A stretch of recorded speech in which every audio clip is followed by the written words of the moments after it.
Imaginez un matin d'hiver glacial dans la Tallinn du XIVe siècle. La neige recouvre les rues pavées de cette cité marchande de la Baltique, et des vents glacés hurlent dans les ruelles étroites. À l'intérieur de ces maisons à colombages, on pourrait s'attendre à voir des familles grelottantes, blotties autour de feux fumants et inefficaces, brûlant désespérément un bois précieux juste pour survivre à une autre journée glaciale. L'image que l'on se fait de la vie médiévale suggère une technologie primitive, un inconfort constant et une lutte perpétuelle contre les éléments. Pourtant, sous le plancher de ces maisons estoniennes se cachait quelque chose d'extraordinaire. Une merveille d'ingénierie capable de maintenir la chaleur pendant plusieurs jours avec une seule flambée, avec une chaleur résiduelle détectable jusqu'à 6 jours. Le monde médiéval, loin d'être technologiquement arriéré, avait mis au point des systèmes de chauffage si efficaces qu'ils forceraient l'admiration des ingénieurs modernes. Dans cette vidéo, vous découvrirez le génie caché de la technologie de chauffage médiévale qui rivalisait avec les normes d'efficacité modernes et souvent les dépassait. Nous révélerons comment les hypocaustes à accumulation de chaleur, des fourneaux souterrains garnis de pierres de granit, pouvaient maintenir des températures confortables pendant plusieurs jours avec une seule charge de bois de chauffage, avec une rétention de chaleur mesurable pouvant durer jusqu'à 6 jours. Vous découvrirez le Kachelöfen, ou poêle en faïence, qui atteignait des taux d'efficacité de combustion de 90% ou plus, surpassant même les poêles à bois à combustion propre d'aujourd'hui.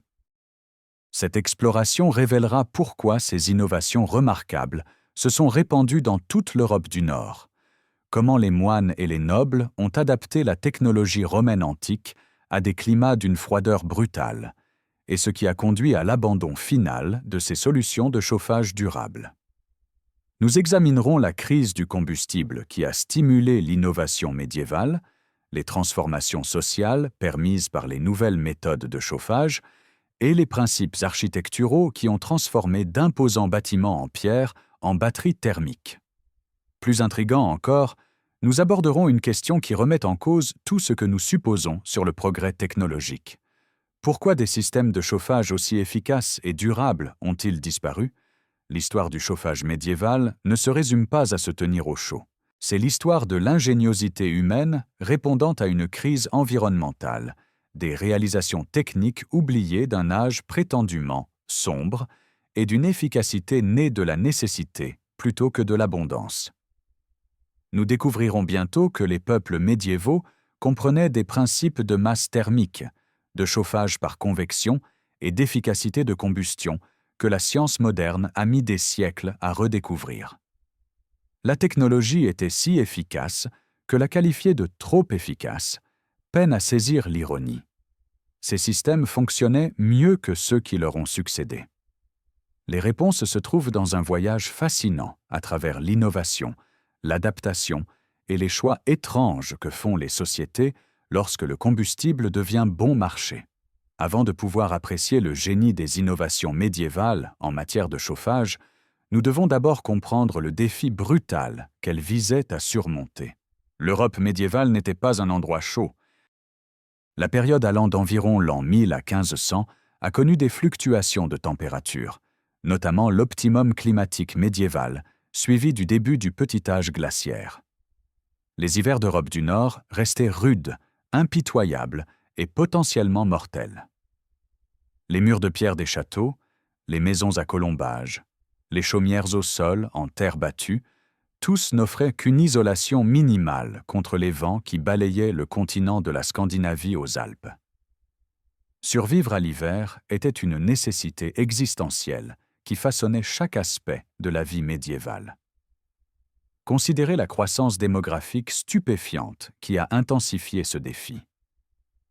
Entre les années 1000 et 1300, la population de l'Europe a approximativement triplé.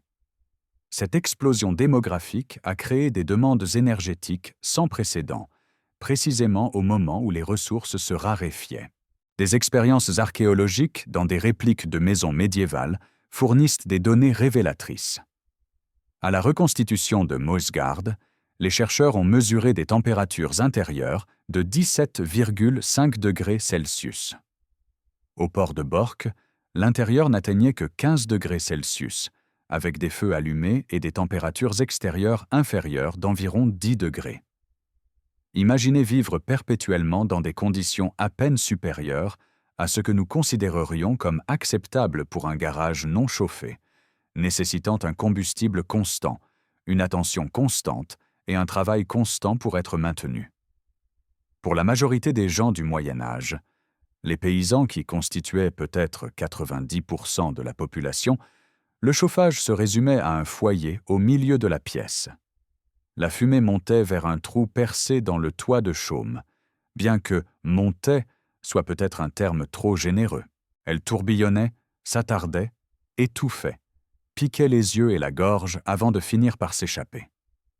Le système était remarquablement inefficace. La chaleur s'échappait par la même ouverture qui évacuait la fumée, s'élevant loin des personnes qui en avaient désespérément besoin.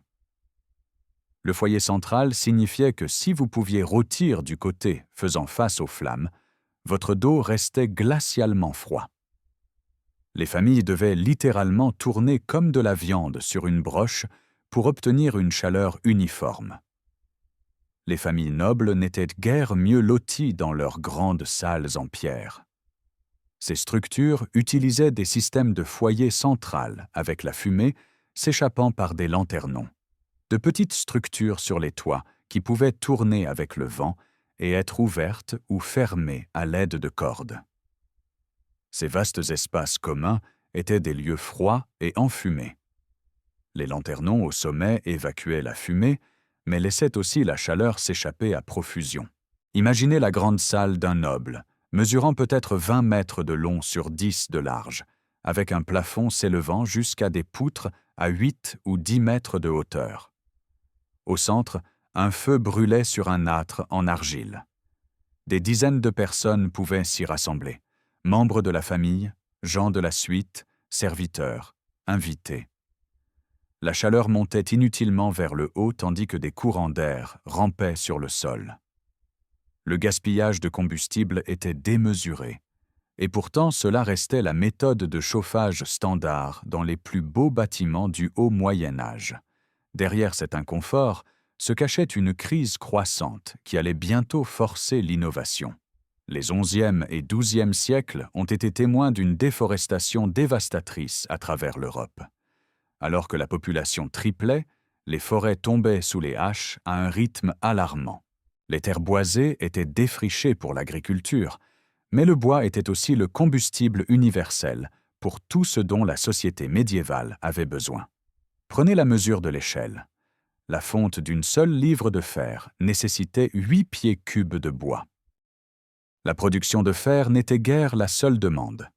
Le bois chauffait les maisons, cuisait les repas, cuisait la poterie, alimentait les fourneaux pour le foulage des draps, faisait fonctionner les forges, les brasseries et les boulangeries. Au milieu du XIIIe siècle, le bois de construction et le bois de chauffage étaient devenus de plus en plus rares dans une grande partie de l'Europe occidentale. La crise était si grave qu'en 1290, le roi Édouard Ier d'Angleterre interdit totalement l'exportation de bois de construction et de bois de chauffage. Une mesure drastique indiquant à quel point ces ressources étaient devenues précieuses. La crise énergétique a créé un choix difficile: innover ou geler. Les méthodes de chauffage traditionnelles n'étaient pas durables. Le foyer ouvert consommait d'énormes quantités de bois pour un rendement thermique minimal.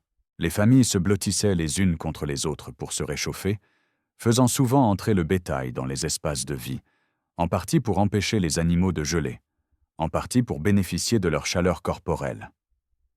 Beaucoup de gens portaient des vêtements d'extérieur à l'intérieur, car les températures intérieures ne pouvaient être maintenues à des niveaux confortables. Ces images romantiques d'une vie médiévale douillette autour de feux crépitants? La réalité était bien plus sombre. Des pièces enfumées, une chaleur insuffisante, une pénurie constante de combustible et la menace perpétuelle d'un hiver qui pouvait tuer par simple exposition si les feux s'éteignaient.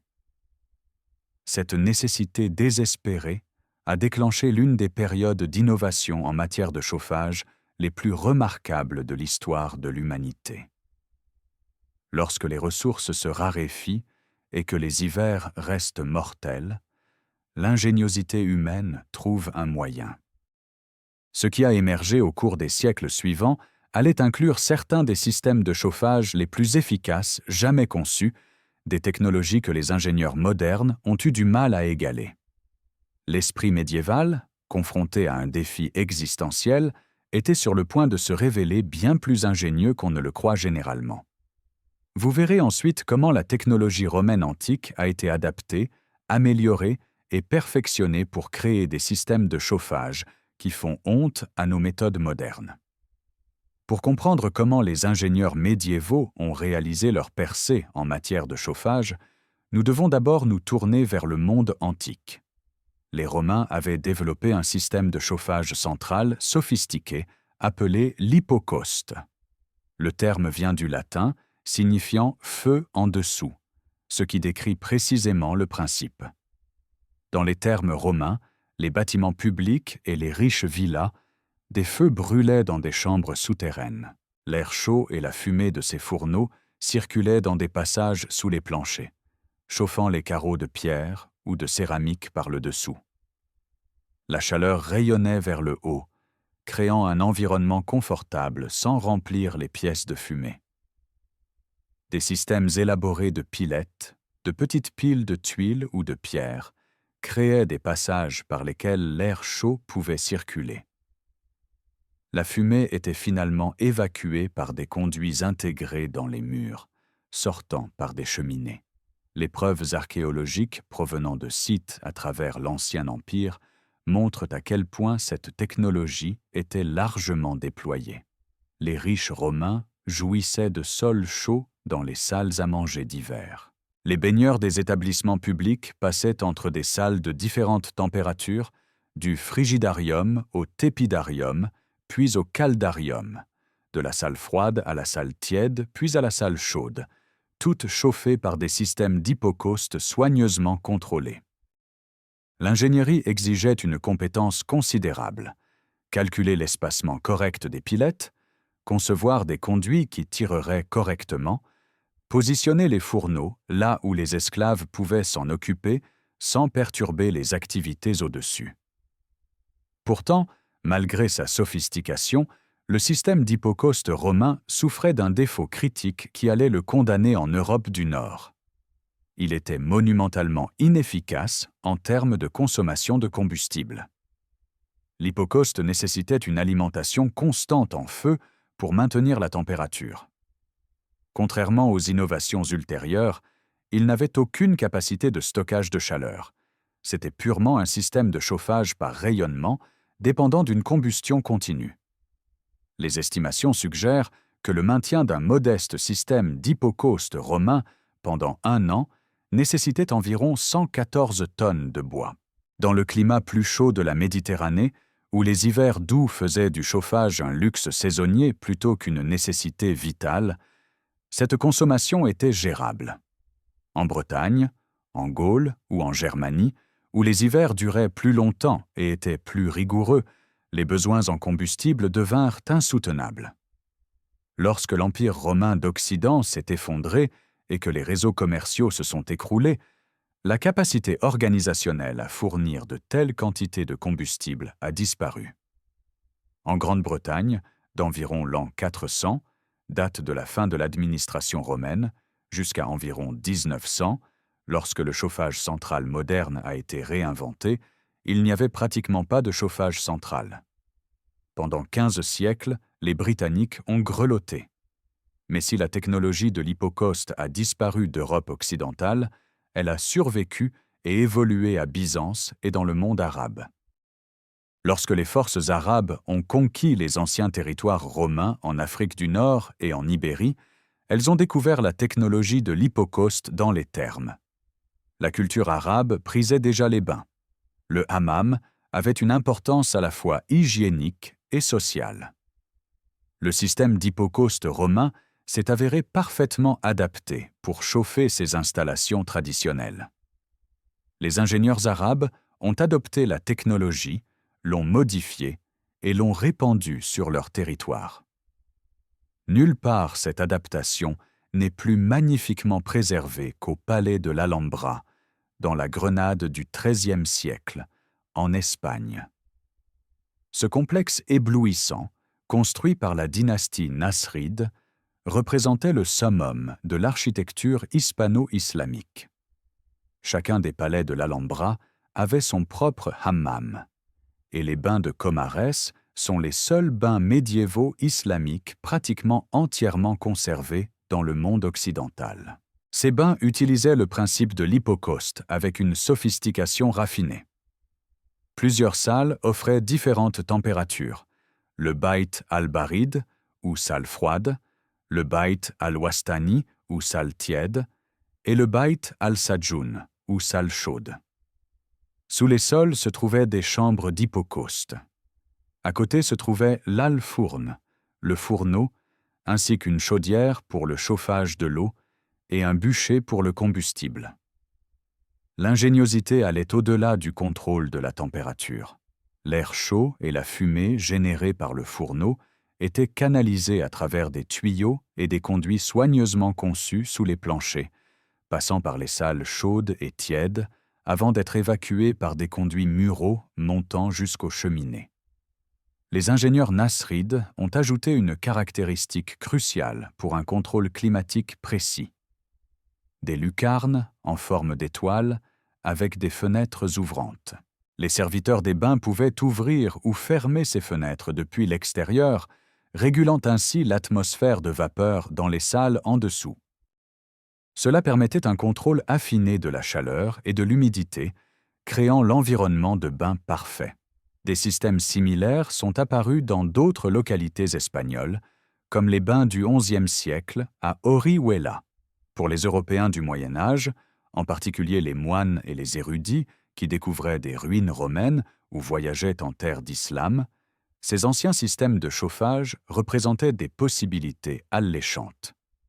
Les communautés monastiques, qui se répandaient à travers l'Europe du Nord, construisaient parfois leurs fondations sur ou près de sites romains. En se promenant parmi les ruines, en examinant les vestiges des chambres d'hypocauste et des pilettes, ces communautés religieuses pouvaient voir les preuves d'une technologie de chauffage bien supérieure à leurs propres foyers enfumés. Le défi était clair. Le principe romain pouvait-il être adapté au climat beaucoup plus rude de l'Europe du Nord?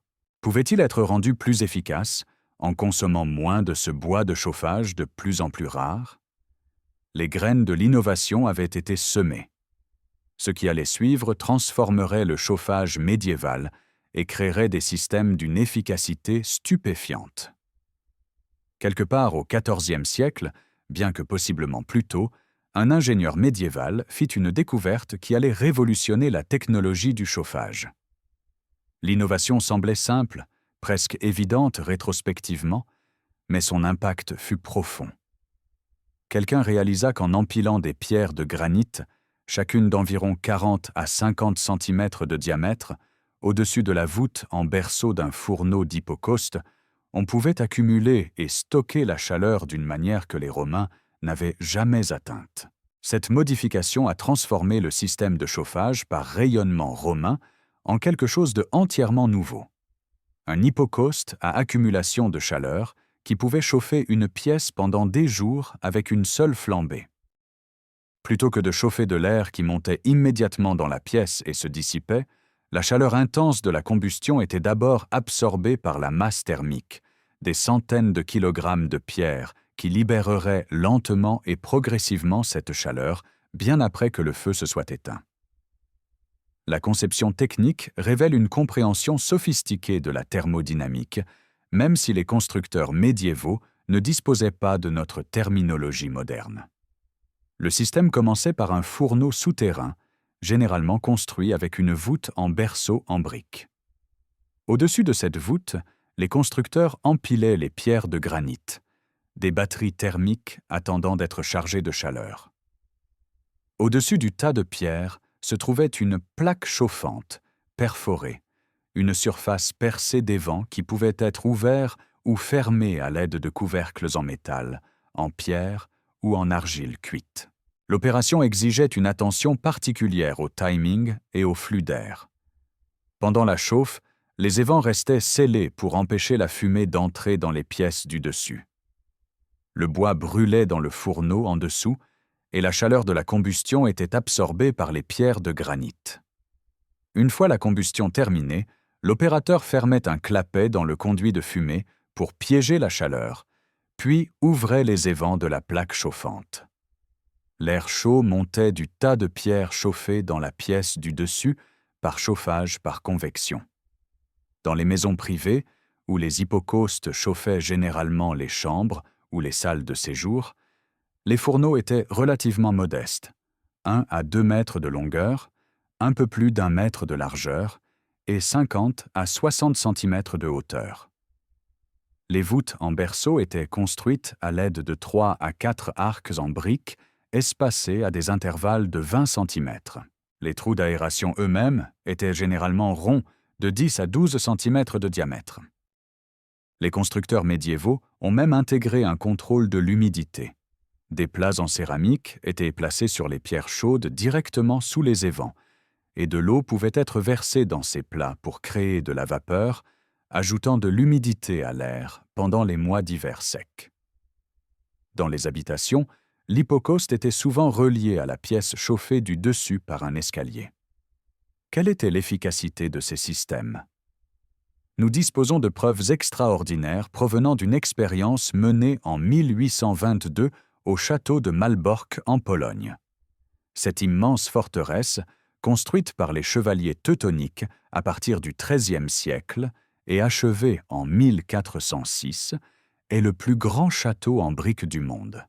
Parmi ses nombreuses caractéristiques sophistiquées se trouvaient des fourneaux d'hypocauste dans les sous-sols, conçus pour chauffer les étages supérieurs.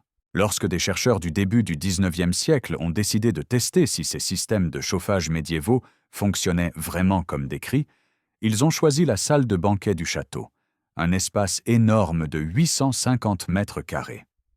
Le 3 avril, l'expérience a commencé. Les chercheurs ont chargé l'hypocauste avec 0,7 mètres cubes de bois d'épicéa, une quantité de combustible relativement modeste. La chauffe a duré 3 heures et demie. Lorsque la combustion fut terminée et que les évents furent ouverts, les résultats furent immédiats et spectaculaires. La grande salle, qui était à 6 degrés Celsius, a atteint 22,5 degrés Celsius en seulement 20 minutes. La température de l'air aux évents mesurait 200 degrés Celsius. Mais les résultats vraiment stupéfiants sont apparus au cours des jours suivants.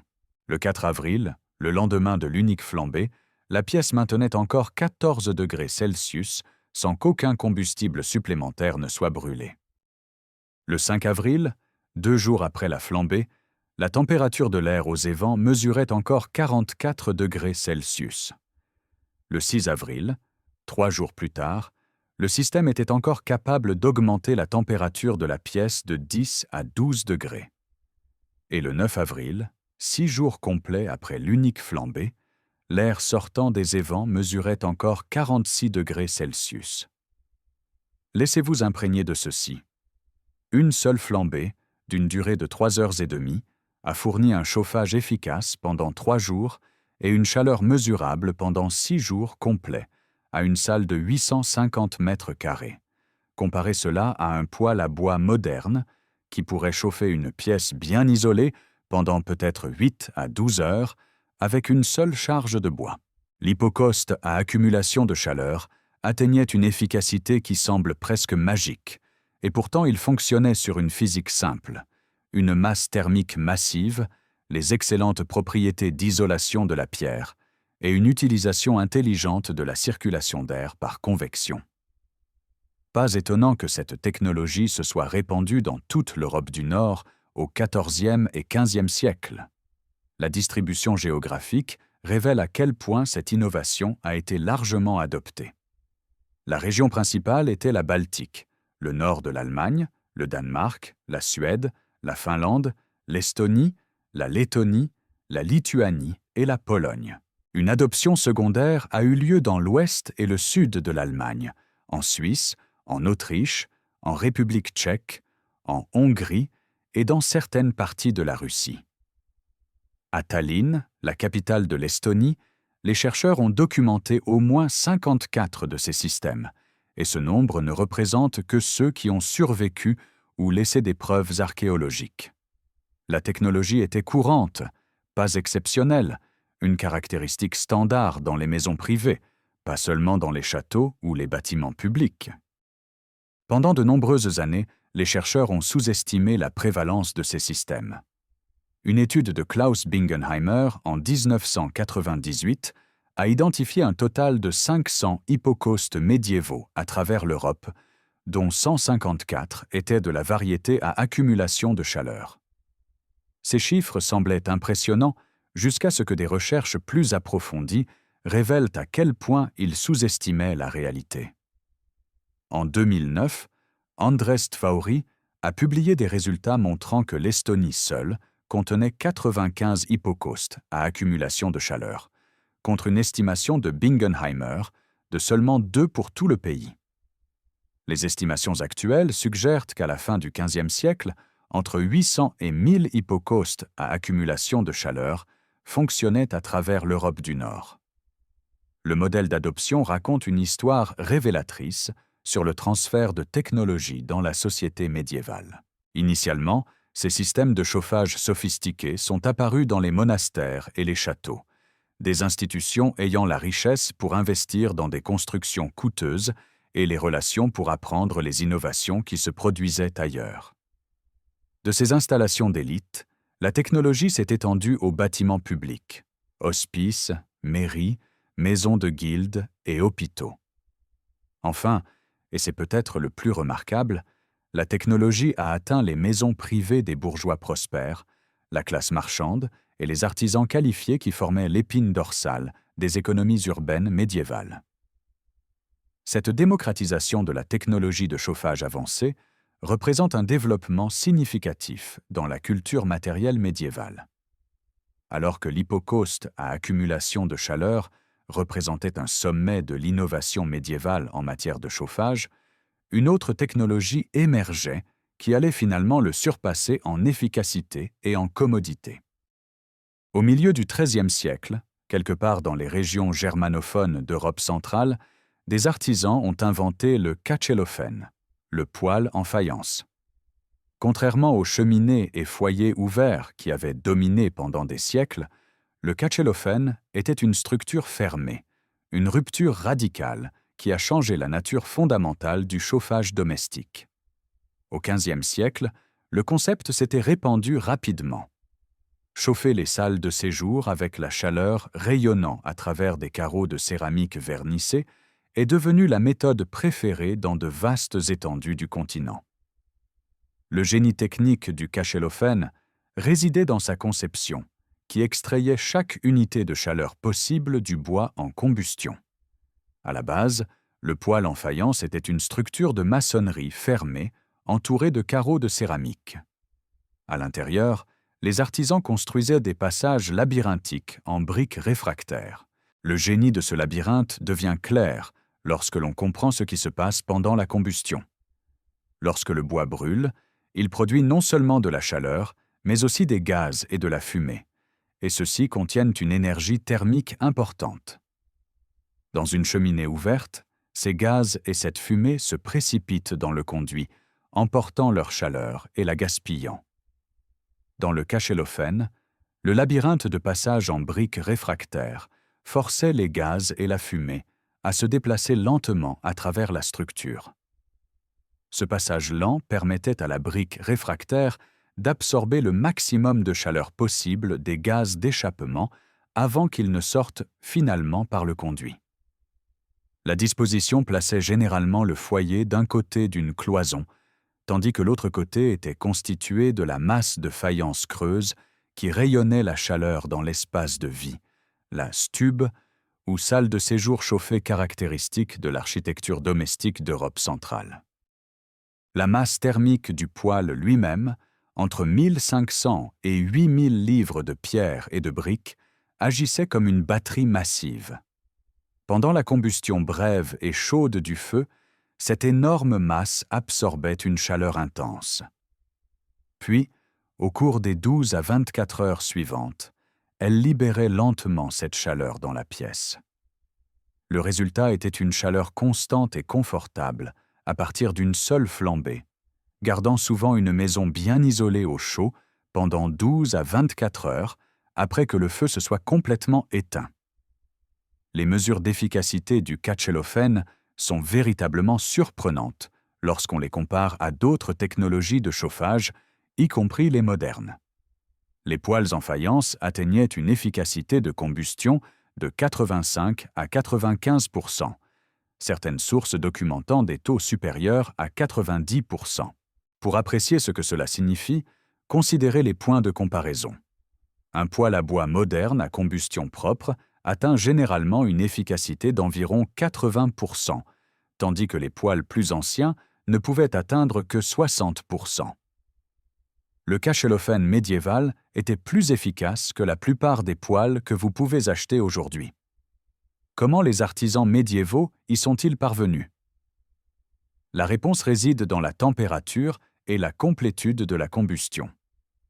Les poêles en faïence brûlent à des températures de 1500 degrés Fahrenheit, 815 degrés Celsius, ou même plus. À ces températures intenses, la combustion est essentiellement complète. Le bois ne se contente pas de carboniser et de fumer. Il brûle entièrement, convertissant la quantité maximale possible de combustible en chaleur avec un minimum de déchets. L'impact social et culturel du catchellophène a balayé l'Europe médiévale avec une rapidité remarquable. La technologie s'est répandue depuis ses origines allemandes dans les villes de Bohême, de Pologne et de Hongrie. Elle est devenue la norme dans les régions alpines, Autriche, Suisse et nord de l'Italie, et a atteint le nord jusqu'en Scandinavie. Les fouilles archéologiques sur des sites urbains médiévaux ont mis au jour des milliers de carreaux de poêle datant des XIVe et XVe siècles, preuve physique de l'ampleur de l'adoption de cette innovation. Les bourgeois prospères rivalisaient pour installer des versions de plus en plus ornées dans leurs maisons. Les carreaux vernissés qui ont donné son nom au catchellophène, Catchel signifie carreau en allemand, sont devenus des toiles d'expression artistique. Les carreaux représentaient des saints et des scènes bibliques, des symboles héraldiques annonçant la lignée familiale, et des motifs décoratifs élaborés qui transformaient des appareils de chauffage fonctionnels en objets de beauté. Pendant la Renaissance, l'art de la construction de poêles est devenu si spécialisé et prestigieux qu'un métier distinct a émergé: le Hafnermeister, ou maître poêlier. Ces artisans qualifiés inspiraient le respect et demandaient des honoraires élevés pour leur expertise. L'importance culturelle des poêles en faïence peut être mesurée par le fait que de célèbres artistes allemands ont conçu des carreaux pour eux: Lucas Cranach, Albrecht Dürer et Hans Sebald Beham, entre autres. Lorsque des artistes de ce calibre consacraient leur talent à la décoration des poêles, cela signifie que ces objets avaient transcendé la simple utilité pour devenir des déclarations de richesse, de goût et de sophistication culturelle. Au XVe siècle, de nombreuses maisons d'Europe centrale avaient évolué pour combiner deux technologies de chauffage dans une division rationnelle du travail. La cuisine contenait une cheminée pour la cuisson. Les flammes nues restaient idéales pour préparer les aliments, permettant un contrôle précis de la chaleur. Mais pour chauffer les espaces de vie, le poêle en faïence régnait en maître. Ce double système était parfaitement logique. La cuisine nécessitait un feu fréquent et contrôlable tout au long de la journée. Le chauffage des locaux nécessitait une efficacité maximale et une rétention de chaleur avec un minimum de combustible. Le catchellophène offrait également un avantage crucial sur l'hypocauste à accumulation de chaleur: la flexibilité d'installation. L'hypocauste souterrain nécessitait d'importantes excavations et ne pouvait, de manière réaliste, chauffer que les pièces du rez-de-chaussée ou du premier étage. Le poêle en faïence étant une structure autoportante bien que lourde, pouvait être installée aux étages supérieurs. Alors que les bâtiments urbains devenaient plus hauts et que les marchands construisaient des maisons à plusieurs étages dans les centres-villes bondés, cette flexibilité devenait de plus en plus précieuse. La combinaison d'une efficacité supérieure, d'une beauté artistique, d'une flexibilité d'installation et d'une construction relativement plus simple a fait du Kachelhofen la solution de chauffage préférée dans de vastes régions de l'Europe médiévale et du début de l'ère moderne. Alors que les systèmes de chauffage de masse comme l'hypocauste et le poêle en faïence évoluaient pour maximiser l'efficacité thermique, une autre innovation transformait la vie domestique médiévale, la cheminée et le foyer.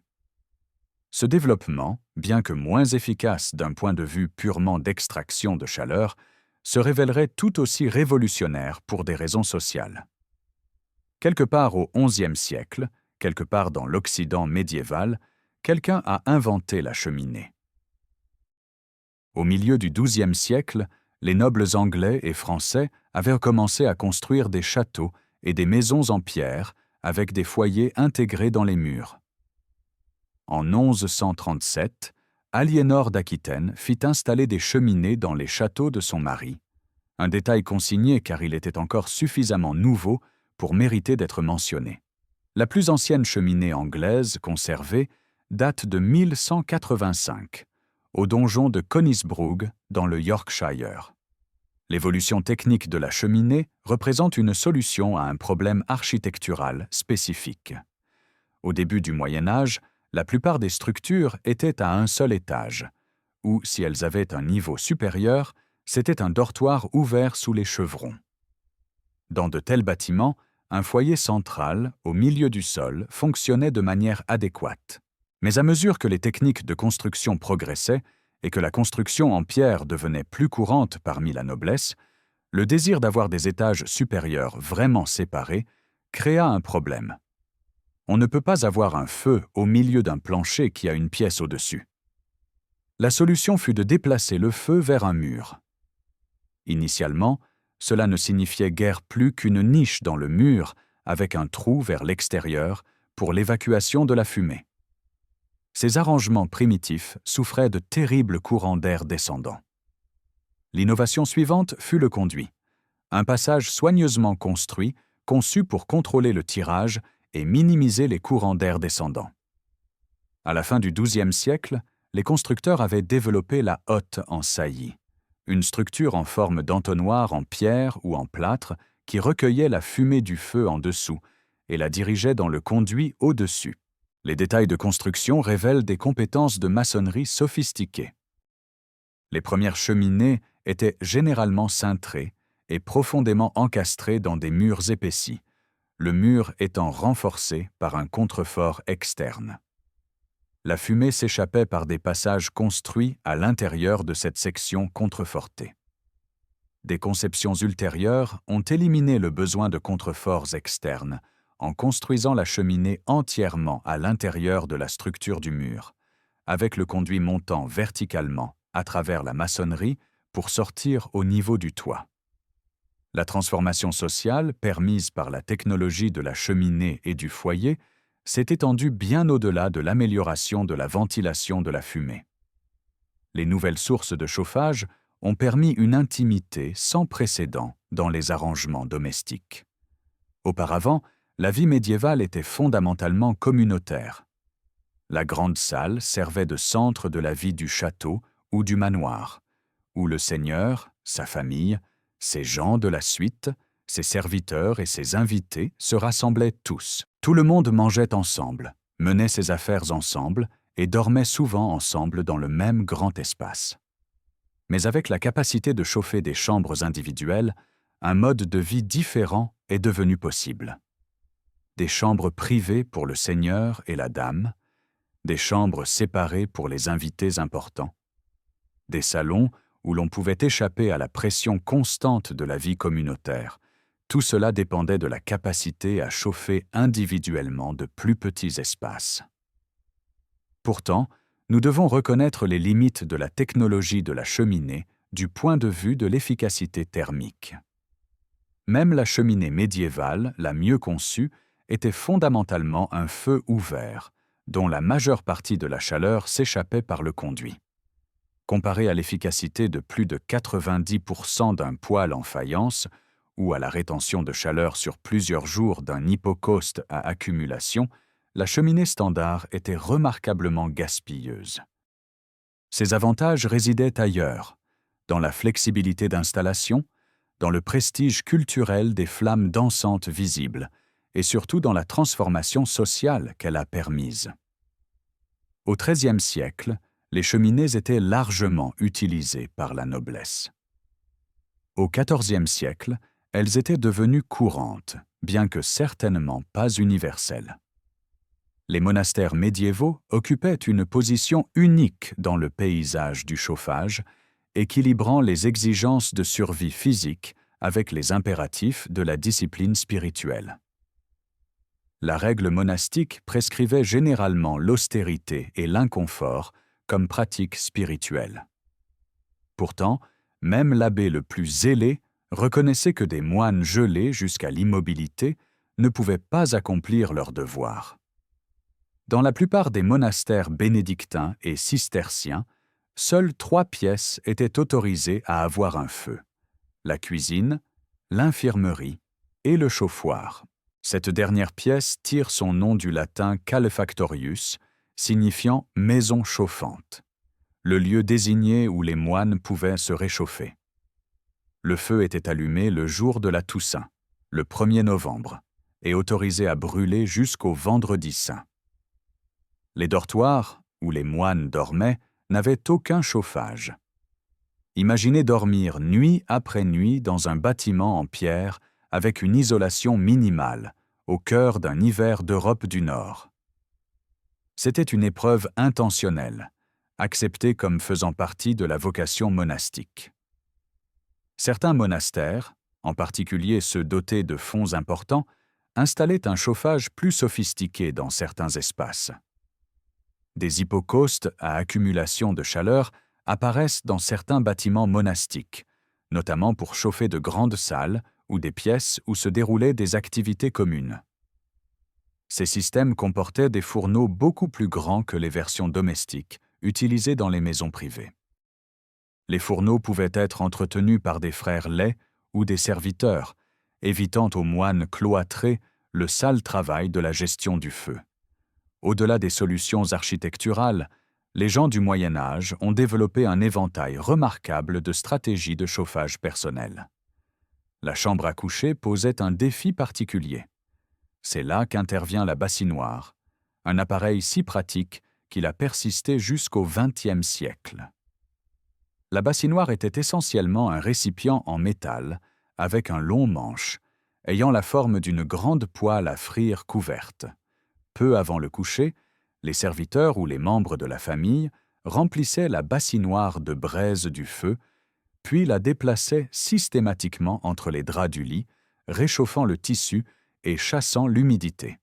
Sous le règne de la reine Élisabeth Ier, de 158 à 103, les bassinoires en cuivre étaient devenues courantes dans les résidences médiévales et du début de l'ère moderne.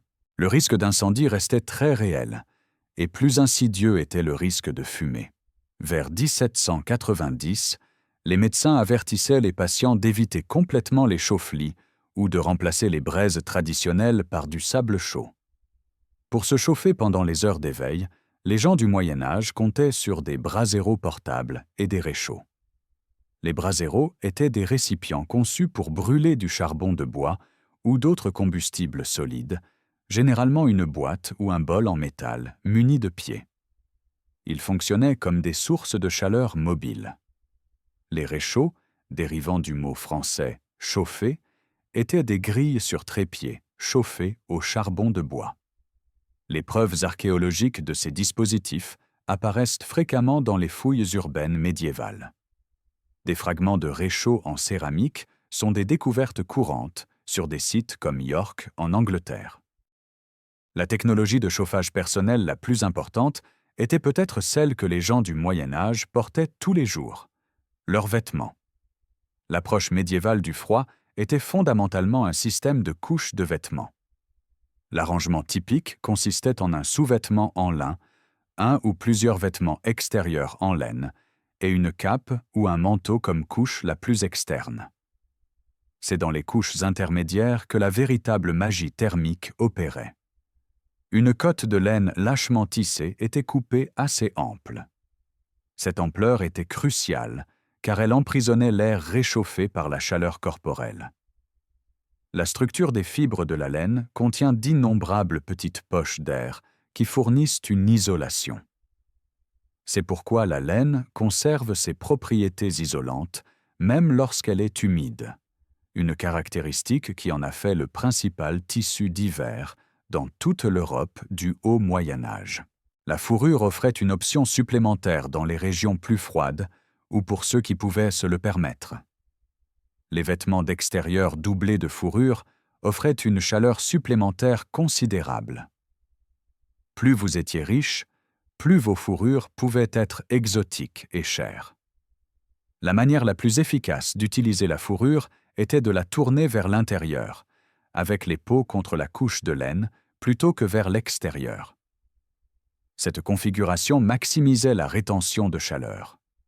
Les gens du commun qui ne pouvaient pas se permettre des fourrures coûteuses utilisaient de la peau de mouton ou du poil de chèvre. Les gens du Moyen Âge comprenaient, par longue expérience, l'importance d'éviter la sueur. Les travailleurs effectuant des tâches lourdes enlevaient leurs couches intermédiaires pendant l'activité, puis remettaient les couches de laine au repos. Au-delà des dispositifs de chauffage spécifiques et des adaptations personnelles, les constructeurs médiévaux comprenaient et exploitaient un principe fondamental de l'architecture, la masse thermique. La pierre et la brique possèdent ce que nous appelons aujourd'hui une masse thermique élevée. Les matériaux dotés de cette propriété absorbent la chaleur lentement et la libèrent lentement. Lorsque vous construisez avec du calcaire, du grès ou du tuf dans des murs d'une épaisseur de 2 ou 3 pieds, vous créez un environnement thermique stable qui atténue les variations de température quotidiennes. Les caves et les celliers monastiques construits sous de nombreuses structures médiévales démontrent ce principe. Ils restent frais en été, empêchant les denrées alimentaires qui y sont stockées de se gâter rapidement, mais ils ne gèlent pas en hiver. Les châteaux médiévaux, avec leurs murs de pierre énormément épais, présentent le même comportement. En hiver, ces murs agissent comme une isolation. Plus frais pendant la journée lorsque le soleil peut fournir un certain réchauffement passif, puis plus chaud la nuit alors qu'ils libèrent lentement la chaleur qu'ils ont absorbée. Le mécanisme devient clair lorsque vous comprenez ce qui arrive à un grand mur de pierre exposé à la chaleur d'une cheminée. La pierre ne se réchauffe pas immédiatement. Au lieu de cela, elle absorbe la chaleur, aspirant l'énergie thermique dans sa masse. Cette absorption se poursuit pendant des heures. Puis, une fois la source de chaleur retirée, la pierre commence à libérer cette chaleur stockée, rayonnant de la chaleur dans les quartiers d'habitation. Le principe de la masse thermique est compris et exploité par les constructeurs depuis des millénaires. Des preuves remontant à 5000 avant Jésus-Christ montrent des blocs de maçonnerie massifs utilisés dans la construction spécifiquement à des fins de rétention de chaleur. Ce savoir n'était pas consigné dans des manuels techniques, c'était un savoir artisanal, transmis de maîtres maçons à apprentis. Les évolutions ultérieures du chauffage par masse thermique incluraient le Kang chinois, le système Ondol coréen et le Kachelhofen austro-allemand. Toutes ces technologies partagent un principe commun: utiliser des quantités massives de pierre, de briques ou de céramique pour stocker la chaleur d'une combustion relativement brève et intense, puis libérer cette chaleur progressivement sur une période prolongée. Nous avons établi que la technologie de chauffage médiévale a atteint une efficacité remarquable. Des hypocaustes à accumulation de chaleur qui chauffaient des pièces pendant plusieurs jours avec une seule flambée. Des poêles en faïence avec une efficacité de combustion supérieure à 90%. une compréhension sophistiquée de la masse thermique, du chauffage par convection et de la rétention de chaleur. Nous devons donc nous confronter à la question centrale. Pourquoi ces brillantes technologies ont-elles disparu?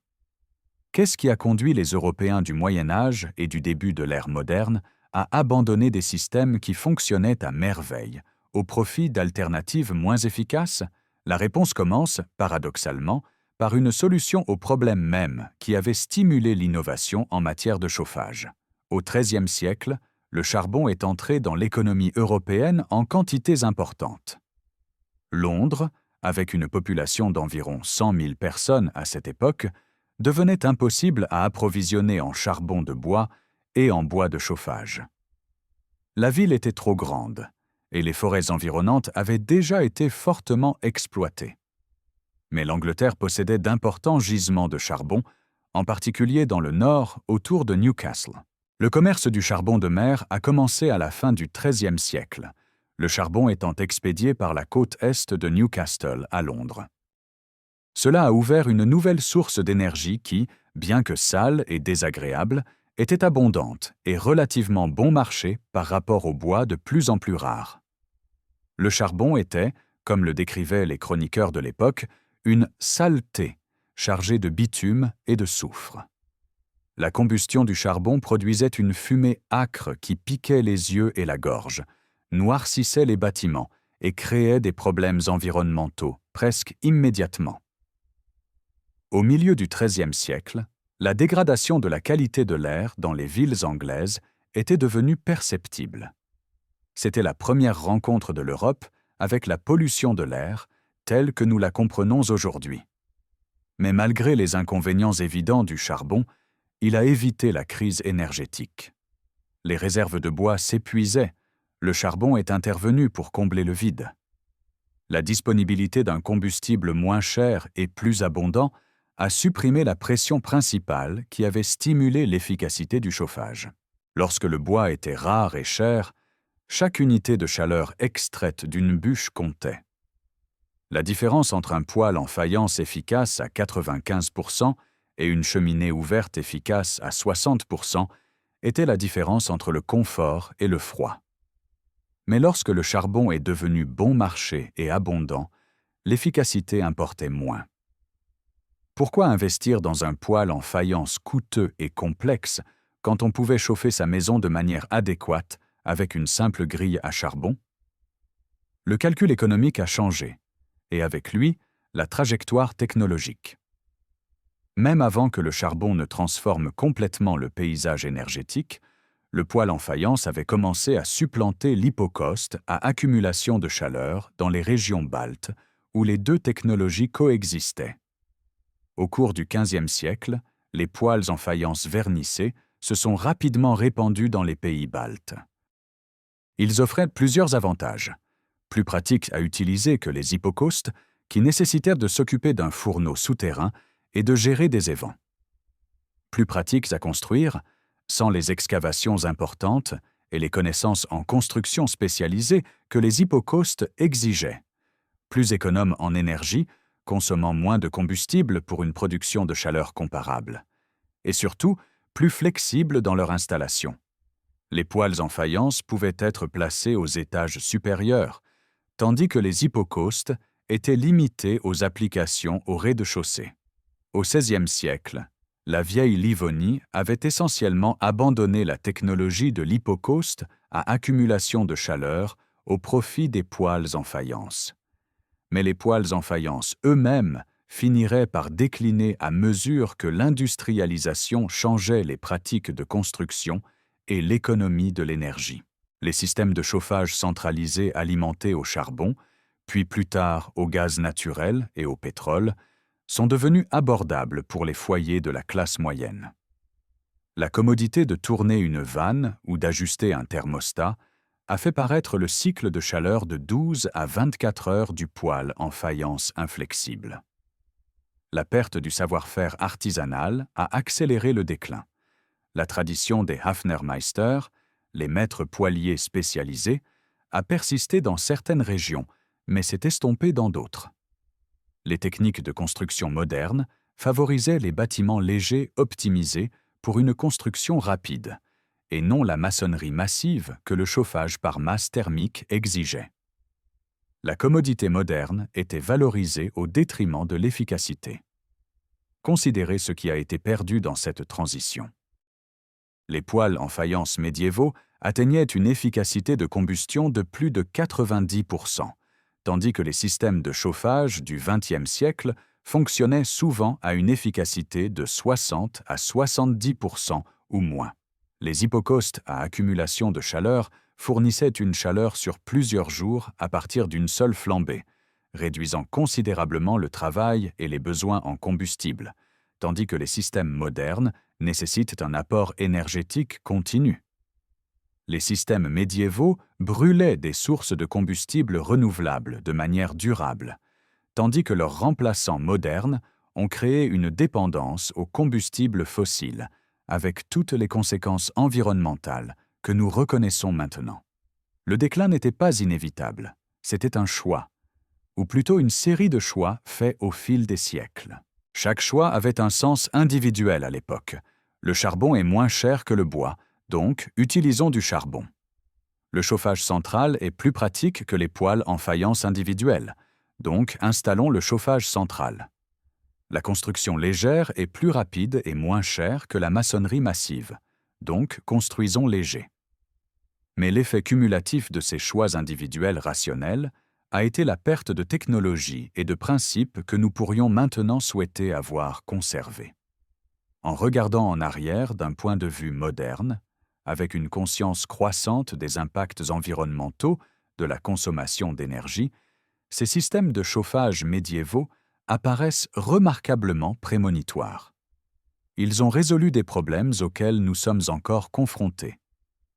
Le voyage à travers la technologie de chauffage médiévale révèle une histoire bien plus complexe et fascinante que le simple récit d'un passé primitif cédant la place à un présent avancé. Ce que nous avons découvert remet en question les hypothèses fondamentales sur le progrès technologique. Les ingénieurs médiévaux ont atteint une efficacité de chauffage qui rivalisait ou dépassait les normes modernes. L'hypocauste à accumulation de chaleur, chauffant des pièces pendant plusieurs jours avec une seule flambée, représente une efficacité énergétique presque inimaginable dans le chauffage résidentiel contemporain. Le cachelophène, avec une efficacité de combustion supérieure à 90% par rapport aux poêles à bois modernes à 80%, démontre que les artisans médiévaux avaient résolu des problèmes sur lesquels nous travaillons encore.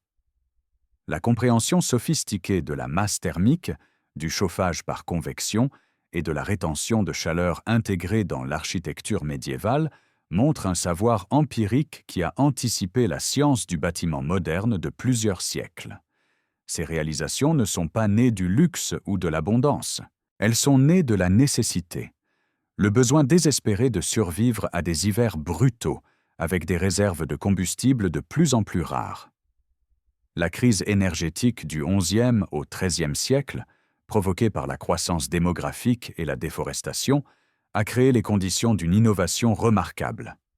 La société médiévale a répondu avec une créativité et une sophistication technique qui ont directement abordé leurs contraintes environnementales. La leçon est profonde. La nécessité est mère de l'innovation, tandis que l'abondance engendre le gaspillage. Lorsque le combustible était précieux, chaque unité de chaleur comptait, et la technologie a évolué pour extraire un maximum de chaleur avec un minimum de ressources. Lorsque le combustible est devenu bon marché et abondant avec l'avènement du charbon, la pression pour l'efficacité s'est relâchée, et des solutions moins efficaces mais plus pratiques ont prévalu. Du point de vue d'aujourd'hui, alors que nous sommes confrontés à la crise climatique et aux défis de la durabilité énergétique, l'approche médiévale du chauffage semble remarquablement pertinente. Les mouvements modernes en architecture durable redécouvrent des principes que les constructeurs médiévaux tenaient pour acquis: la masse thermique dans la conception de maisons passives, les poêles de masse comme alternative efficace aux poêles à bois conventionnels, les systèmes de chauffage par rayonnement qui chauffent les objets plutôt que l'air. toutes ces innovations contemporaines ont des précédents médiévaux. Le passé détient des solutions à des problèmes que nous imaginons être uniquement modernes. Peut-être que le progrès technologique n'est pas toujours linéaire. Peut-être que parfois, la solution la plus avancée est celle que nos ancêtres ont développée il y a des siècles, que nous avons abandonnée au profit de la commodité et oubliée dans notre course vers la modernité. Le paradoxe de l'efficacité au cœur de notre histoire pose une question presque philosophique. Les systèmes de chauffage médiévaux étaient durables, utilisant des ressources renouvelables, du bois provenant de forêts gérées qui pouvaient se régénérer avec le temps. Ils étaient extraordinairement efficaces, extrayant un maximum de chaleur avec un minimum de combustible. Ils nécessitaient un savoir-faire local et une main-d'œuvre qualifiée, soutenant les économies artisanales. Les systèmes de chauffage modernes sont devenus dépendants des combustibles fossiles, fonctionnaient à une efficacité inférieure malgré des matériaux avancés et nécessitaient des chaînes d'approvisionnement mondiales pour le combustible et les composants. Lequel est vraiment le plus avancé? Le poêle en faïence médiéval brûlant du bois à 95% d'efficacité, chauffant une maison pendant une journée entière avec une seule flambée, construit par un Hafnermeister local avec des matériaux régionaux? Ou la chaudière à air pulsé moderne brûlant du gaz naturel à 75% d'efficacité, fonctionnant constamment tout au long de la journée, dépendante des industries d'extraction et des infrastructures de pipeline s'étendant sur des continents? La question n'est pas destinée à idéaliser la période médiévale ou à suggérer que nous devrions littéralement revenir à la technologie du XIVe siècle. Les gens du Moyen Âge souffrirent du froid malgré leur système de chauffage ingénieux. Les preuves archéologiques de températures intérieures de 17 degrés nous rappellent que la vie médiévale était véritablement rude. Mais la question nous met au défi de reconsidérer ce que signifie le progrès. Si les ingénieurs médiévaux pouvaient atteindre une telle efficacité avec des matériaux pré-industriels et des connaissances empiriques, que pourrions-nous accomplir en combinant leurs principes avec la science des matériaux modernes, la modélisation informatique et la précision de fabrication? En regardant en arrière avec des yeux modernes, ce qui frappe le plus est la sophistication de la résolution de problèmes médiévals. Face à la pénurie d'énergie, la société médiévale n'a pas simplement accepté la souffrance. Elle a innové, elle a adapté la technologie romaine antique à des conditions climatiques différentes. Elle a inventé des approches entièrement nouvelles comme le poêle en faïence. Elle a compris les propriétés thermiques des matériaux et a utilisé l'architecture comme une technologie thermique active. Elle a créé de beaux objets, ces carreaux vernissés conçus par des maîtres artistes, qui étaient aussi suprêmement fonctionnels. Le sort de ces technologies porte ses propres leçons sur la manière dont les sociétés conservent ou perdent des connaissances précieuses. La transition des hypocaustes à accumulation de chaleur au poêle en faïence représentait une véritable amélioration. Les poêles étaient plus efficaces et plus pratiques.